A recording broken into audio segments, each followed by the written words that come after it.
Hi all, it's JK here again.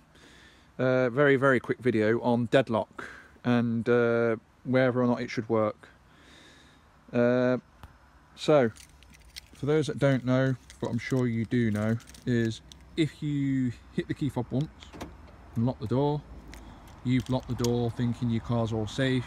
But if somebody smashes into the window and then lifts that, the car alarm is disarmed, and you know you're in for a whole world of pain, because then they'll change the ignition barrel, they'll change the ECU, and then they'll drive off in your shiny new car. Deadlock, which is lock and then dead, literally means the car won't move. So that's it now, your car's deadlocked, and they'll fuck off. Whoever tries to steal the car, they'll literally piss off. There's nothing they can do about it. Your car is safe. And believe it or not, it wasn't a Honda dealer that told me about that. It was, first of all, it was my friend from uni who owned the ep3 Mark 1 and then a Mark 2. He told me about deadlock.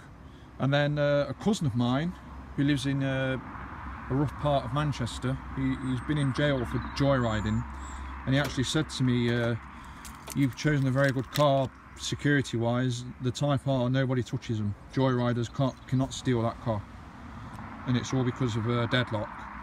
The only thing I haven't tested on this car is the engine immobiliser.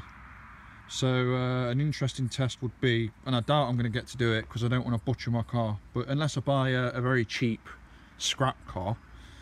But it would be interesting to see if the immobiliser actually works, because my Land Cruiser stolen. It was stolen by, as I say, they broke in and they swapped the ignition barrel by literally ripping that out and replacing it with, mated with its own key and ECU chip, and then drove off in it. And it took less than 5 minutes to do, apparently.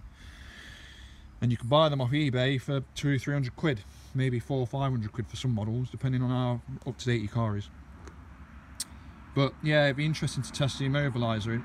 The way it should work is, again, you'd need deadlock, I think. If you do it without deadlock, you could literally just change the ignition barrel and ECU and drive off in the car. Whereas with deadlock, what's supposed to happen is, if they break in and then swap the ignition barrel and whatever, the immobiliser isn't supposed to work, it's supposed to just stop. I don't know if that's true, but it'd be worth finding out.